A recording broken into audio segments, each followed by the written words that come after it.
चलिए, मेरा नाम है यशोवर्धन और मैं लेता हूँ आपकी करंट की क्लासेस। आज है तारीख 25 जुलाई 2025। तो ज़्यादातर कौन से मीडियम के बच्चे बैठे हैं, इंग्लिश और हिंदी, या दोनों बैठे हैं? दोनों है तो दोनों खोल लेता हूँ फिर मैं, ठीक है।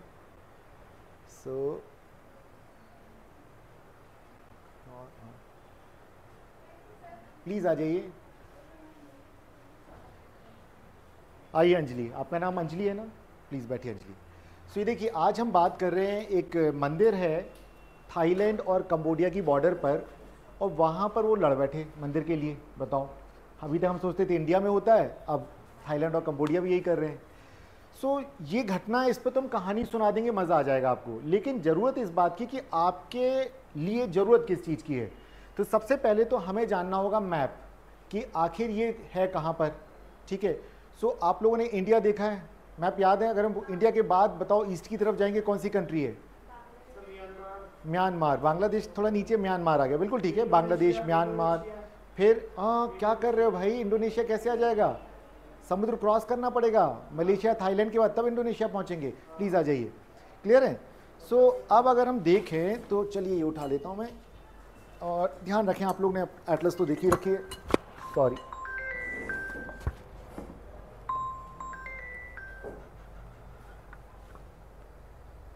आई एम वेरी सॉरी, मेरी फ़ोन की घंटी जो बजी, हमारी कुक है अभी। चलिए ये हटा देना भाई, एडिट करने वाले। ये देखिए, ये इंडिया है, इंडिया के बाद बांग्लादेश, राइट आपने बोला, बट हम म्यांमार पे आ गए क्योंकि इंडिया के बाद यहाँ से स्टार्ट कर रहे हैं। और फिर उसके बाद म्यांमार के बाद ये हम देखेंगे थाईलैंड, और थाईलैंड के बाद ये है कंबोडिया। विजिबल है सभी को? क्लियर है, दिख रहा है?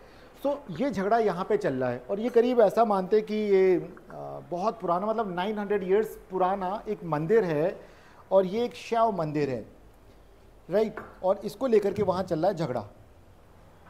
रुक जाना, इसको लेकर के चल रहा है वहाँ झगड़ा। अब आप पूछेंगे इसमें हम बात क्यों करें, तो देखो भाई, अगर अखबार हम खोलते हैं तो अखबार में ये खबर दी हुई है, 900 साल पुराने मंदिर के लिए कंबोडिया और थाईलैंड के बीच में युद्ध। और फ्रंट पेज की बात करें तो एक और दूसरी खबर जो इसके बाद कवर कर रहा हूँ, तो ब्रिटेन और इंडिया के बीच में फ्री ट्रेड एग्रीमेंट। क्लियर है? अगर हमें ये खबर देखना है तो चलो ये तो देख लेंगे कि मंदिर है, मंदिर कोई नहीं पूछेगा, बस ये पूछेगा यूनेस्को का कौन सा मंदिर है, तो हमें उसका नाम बताना होगा। फिर हमें यूनेस्को के बारे में जानना होगा कि यूनेस्को क्या है। और अगर कोई मेरे वीडियोस फॉलो कर रहा होगा लगातार, पिछली 1-2 दिन पुरानी खबर होगी, शायद 17 तारीख या उसके आसपास की, देखेंगे अभी पिछले शायद, तो यूनेस्को से अमेरिका ने अपने आप को बाहर कर लिया। ये काम की चीज़ है।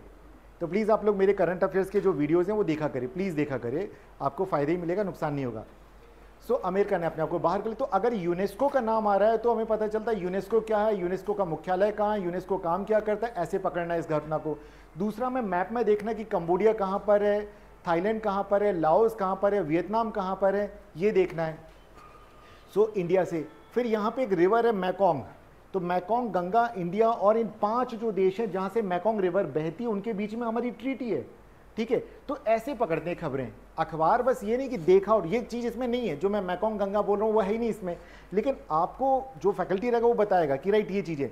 अब हमने क्या करना, मैकोंग रिवर कौन से 5 देशों से होकर गुजरती है, इंडिया और मैकोंग के बीच में जो ट्रीटी है किस तरह की है, ठीक है। या फिर इंडिया से लेकर के थाईलैंड, मलेशिया, वियतनाम, ये सारे कंट्रीज को होते हुए एक हाईवे बना रहे हैं हम लोग, ठीक है। वो हाईवे कौन कौन से कंट्रीज से होकर गुजर रहा है, क्वेश्चन यहाँ से बनेंगे, मैपिंग से बनेंगे, स्ट्रेट ऑफ मलक्का से बनेंगे। क्लियर है? तो इस तरीके से क्वेश्चन बनेंगे। या फिर कोई पूछेगा कि अच्छा म्यांमार का कोई ऐसा कौन सा पोर्ट है, तो उसके बारे में पूछेंगे। अच्छा सितवे है क्या कोई, तो पता चला अच्छा सितवे के थ्रू हम लोग बंदरगाह से वहाँ से रिवर के थ्रू जा सकते हैं, कहाँ, अपने नॉर्थ ईस्ट स्टेट में जा सकते हैं। तो अगर बांग्लादेश किसी तरह से बोलता ना बार बार ये चिकन नेक को ब्लॉक कर देंगे, चिकन नेक को ब्लॉक कर देंगे, कोई बात नहीं, हम इधर से चले आएंगे घूम के।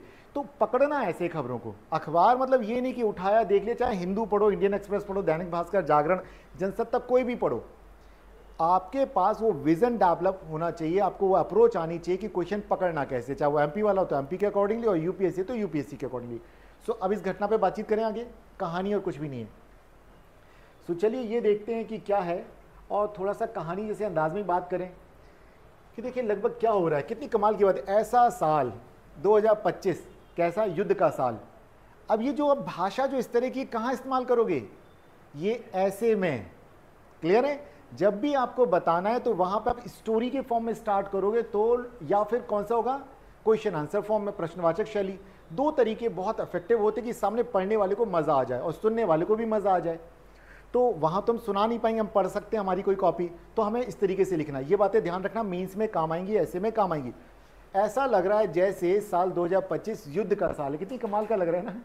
ठीक है, अब ये क्या क्या होगा भाई, पहले भारत और पाकिस्तान का युद्ध देख लिया, तो अब हमारे को ये भी पता चल, अच्छा भारत और पाकिस्तान के बीच युद्ध हुआ और किसने सीज फायर कराया और कब से कब तक हुआ, बैसरन वैली की 22 अप्रैल की घटना क्या है, याद होगा या डिटेल बताऊं, पहलगाम मालूम है, तो आप समझ गए, ये पकड़ना हमें। देन फिर क्या हो रहा है इसके बाद, इजराइल और ईरान के बीच में युद्ध का मुद्दा क्या था, न्यूक्लियर जो रिएक्टर्स है, कौन कौन से 3 न्यूक्लियर रिएक्टर्स है जिसके ऊपर की B2 क्या है उसका, यूएस का जो आता है बॉम्बर, और वो बॉम्बिंग करके चला जाता है, तो वो जानना जरूरी है। फिर उनके अभी हेड कौन है स्टेट के, इजराइल का कौन है पीएम, तो बेंजामिन नेतन्याहू है, और यहाँ की अगर ईरान की बात करें तो उनका रिलीजियस लीडर कौन है, आयतुल्लाह अल खमेनी है। तो ये बातें ध्यान रखना। फिर अगर प्रश्न है अच्छा क्या राष्ट्रपति है, तो हाँ राष्ट्रपति भी, लेकिन आप नाम ही नहीं जानते हैं तो नाम जान लीजिएगा। ठीक है, फिर आता है कि जो इजराइल की लोकेशन क्या है, तो हमें जानना पड़ेगा कि मेडिटेरियन के पास कहाँ पर इजराइल है, कहाँ गाजा स्ट्रिप है, कौन सा वेस्ट बैंक है, इजराइल के ऊपर सीरिया है, लेबनान है, पीछे की तरफ जॉर्डन है, अगर ईस्ट की तरफ आएंगे डेड सी कहाँ पर है, फिर पीछे की तरफ आ जाएंगे जॉर्डन के बाद फिर क्या इराक है, तो वो, या गल्फ ऑफ अकाबा किस तरफ है, अगर हम जाएंगे कहाँ से, कौन सी गल्फ है बताइए, पर्शियन और रेड सी, सोच के जवाब दीजिएगा, पर्शिया। ठीक है, गल्फ ऑफ पर्शिया, भाई ईरान इराक है ना, तो वहाँ पर है। और रेड सी कहाँ पर होगा, अगर हमें इजिप्ट की तरफ जाना है, क्लियर है, कायरो, राइट। ठीक है, तो जहाँ पे कौन सी नहर मिलेगी हमें, सुएज कैनाल, ऐसे याद करो बच्चों। ठीक है ना, तो देखो ऐसे चीजें कनेक्ट करनी है, जबकि टॉपिक इसमें है ही नहीं, लेकिन अगर हमारे को यहाँ 2 वर्ड भी आए तो हमें उसको पकड़ के निकालना है। अगर आप पेपर, मैंने कहा ना कि मैं 70% पेपर बोलूंगा, अखबार से गैस करके दे दूंगा, यही होना चाहिए, यही स्किल है, यही हुनर है। ठीक है, अब क्लियर है। अब थाईलैंड और कंबोडिया पर आ गए, तो अब इसकी लोकेशन देखना, हमने जस्ट अभी ग्लोब में देखा कि कहाँ लोकेशन है, कौन कौन सा वहाँ पे सी है, कौन सी गल्फ है वहाँ पर, कौन कौन सा वहाँ पर बॉर्डर है। अब मैं पूछूँ अच्छा ये बताओ कि जो थाईलैंड, कंबोडिया, वियतनाम, म्यांमार, इनमें और लाओस, इनमें से कौन सा कंट्री लैंड लॉक्ड है। अब कहोगे लैंड लॉक्ड है, ये क्या चीज़ है, फिर उठाना है आपने मैप और देखते हुए पहुँच जाना, अच्छा अच्छा लाओस है, क्लियर है। देखो अब पूछोगे लैंड लॉक्ड का मतलब क्या होता है, लैंड लॉक्ड का मतलब जिसकी कोई भी बॉर्डर सी को टच नहीं करती हो, क्लियर है, ये लैंड लॉक्ड है लाओस। अब पूछोगे ये क्यों याद है, क्योंकि मैं जब एग्जाम देता था तो ये क्वेश्चन आया था, तो अब पता रहता है कि क्वेश्चन कैसे पूछे जाते हैं। ठीक है, क्लियर है। अब जैसे गल्फ ऑफ अकाबा वाली बात मैंने क्यों की, वो भी यूपीएससी में प्रीलिम्स में क्वेश्चन आया है। तो देखो प्रीवियस ईयर के क्वेश्चन पेपर आपको बताते हैं कि आपको पढ़ना क्या है। ठीक है, आगे बढ़े हम लोग। तो देखिए क्लास में वैसे नहीं कि भाई कुछ भी बोल के, आपको ये बताना है कि यूजफुल कैसे ये खबरें, तो हमने यहाँ से निकाला। अब चलते कहानी की तरफ। तो गुरुवार की सुबह, मतलब आज फ्राइडे, तो कल की बात कर रहे हैं हम, यस्टरडे की बात कर रहे हैं। भाई बता देना, अगर किसी को लगे कि मीडियम वाइज कुछ भी इश्यू हो तो बता देना मुझे की। तो यहाँ हम देखें तो थाईलैंड और कंबोडिया की सेनाएं एक दूसरे के आमने सामने खड़ी हो गई। ठीक है, खड़ी हो गई, लेकिन मुद्दा क्या है, मुद्दे पे अगर हम आते हैं तो एक 11वीं सेंचुरी एडी का एक मंदिर है। ठीक है, प्री विहार कहा जाता है इसको, और इस मंदिर को लेकर के इनके बीच में डिस्प्यूट, और ये मंदिर बनवाया था 11वीं सेंचुरी एडी में खमेर, जो उस वक्त का एम्परर था, सूर्यवर्मन ने। क्लियर है, तो सूर्यवर्मन ने ये बनवाया था, क्लियर है, खमेर किंग सूर्यवर्मन, कब, in the 18th century, sorry 11वीं सेंचुरी एडी। क्लियर है, ठीक है। चलिए, तो ये अब आ गया, ये ज़्यादा नहीं पूछेंगे, बस पूछेंगे मंदिर के बारे में पूछेंगे, या खमेर जो था एम्परर कौन था ये पूछ लेंगे। संभावनाएं कम है, मंदिर की संभावनाएं ज़्यादा हैं।